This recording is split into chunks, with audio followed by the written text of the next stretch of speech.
बहू के पलटते ढंग। पुणे में रहने वाली शीना की ससुराल में सिर्फ 3 लोग थे। इस वजह से घर में ज्यादा काम नहीं होता था, तो वो दोपहर तक अपना सारा काम खत्म कर लेती थी। लेकिन उसके बाद वो बोर हो जाती। इस वजह से उसने शिनचैन कार्टून देखना शुरू कर दिया, जो धीरे धीरे उसके व्यवहार पर इतना इफेक्ट करता गया कि वो खुद भी शिनचैन जैसी ही बातें करने लगती है। एक रात डिनर करते हुए, अरे बहू, जरा अचार तो देना। ओहो ससु माँ, आपसे इतना काम भी नहीं होता।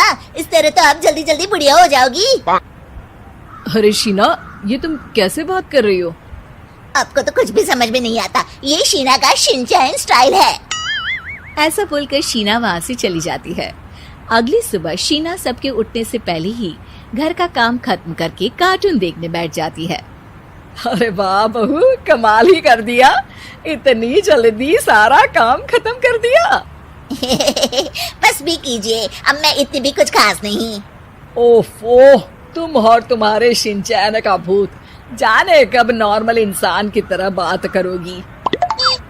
मॉम, आप तो बस मुझसे जलती रहती हैं। आपको क्या पता मेरी लाइफ कितनी मुश्किल है। अच्छा छोड़िए, अब मैं शॉपिंग के लिए जा रही हूँ। हाँ, तो ये है तुम्हारी मुश्किल लाइफ। शीना शॉपिंग करने मार्केट पहुँच जाती है, जहाँ उसे जय के ऑफिस की एक लड़की मिलती है। हेलो, आप जय की वाइफ है ना? हेलो, मेरा नाम शीना है। मैं 26 साल की हूँ और मुझे शिमला मिर्च बिल्कुल भी पसंद नहीं है, पर शिमला जा सकती हूँ। हाँ। शीना की बात सुनकर लड़की आगे कुछ बोले बिना वहाँ से चली जाती है। कमाल है, आजकल के बच्चों को इंटेलिजेंट लोगों से बात करना आता ही नहीं। शीना शॉपिंग करके घर वापस आती है, जहाँ सास और जय साथ बैठकर आइसक्रीम खा रहे होते हैं।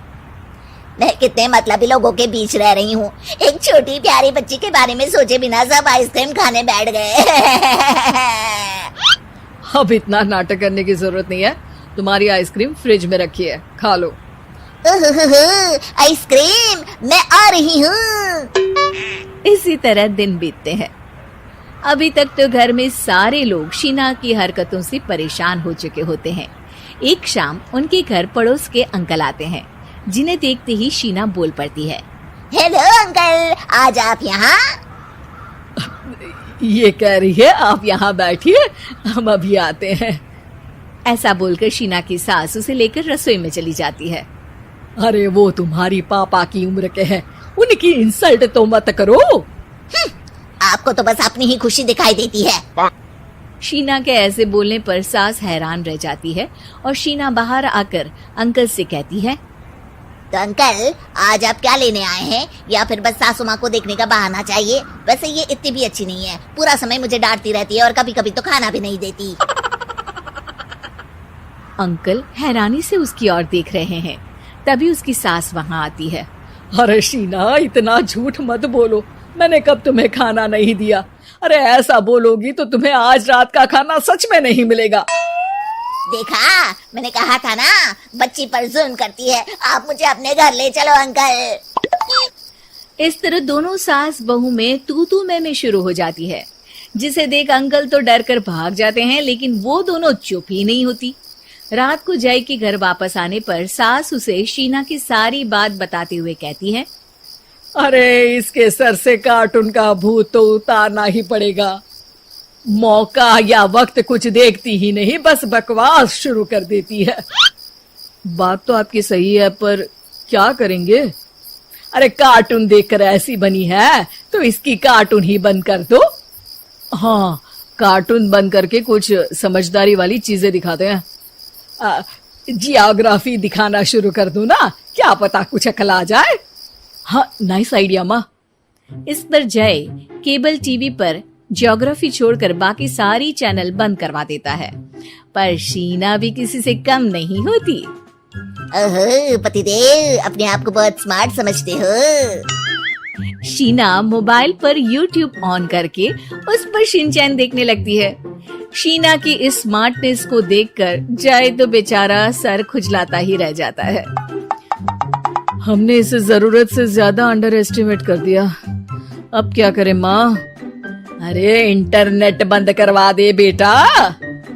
शीना को कार्टून की दुनिया से बाहर निकाल वापस इंसान बनाने के लिए अब जय इंटरनेट भी बंद करा देता है, जिससे शीना परेशान हो जाती है। सब मेरी खुशी से जलते हैं, पर अब क्या करूं? शीना सोच में पड़ जाती है, लेकिन कोई आइडिया नहीं मिलता, जिस पर मजबूरी में वो ज्योग्राफी देखना शुरू कर देती है। लगता है अब कुछ ही दिनों में इसके सिर से शिनचैन का भूत उतर ही जाएगा। हाँ बेटा, उम्मीद तो यही है। दिन बीतते हैं और घर में सब शीना के बोलने का इंतजार करने लगते हैं, लेकिन शीना टीवी में ऐसी खो जाती है कि उससे पूछे सवालों का हाँ या ना के अलावा और कुछ जवाब ही नहीं देती।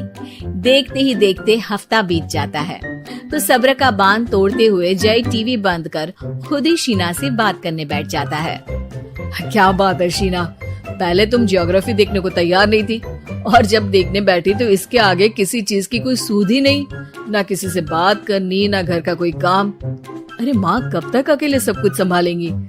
अभी भी तुम्हारे सर से शिनचैन का भूत उतरा कि नहीं? जब मादा भालू नर भालू से बात नहीं करती, तो वो उनका ध्यान अपनी तरफ आकर्षित करने के लिए बिल्कुल यही हरकत करते हैं। तुम नर भालू हो। शीना के ऐसा बोलते ही जय और उसकी मम्मी एक दूसरे की तरफ देख सर पकड़कर बैठ जाते हैं।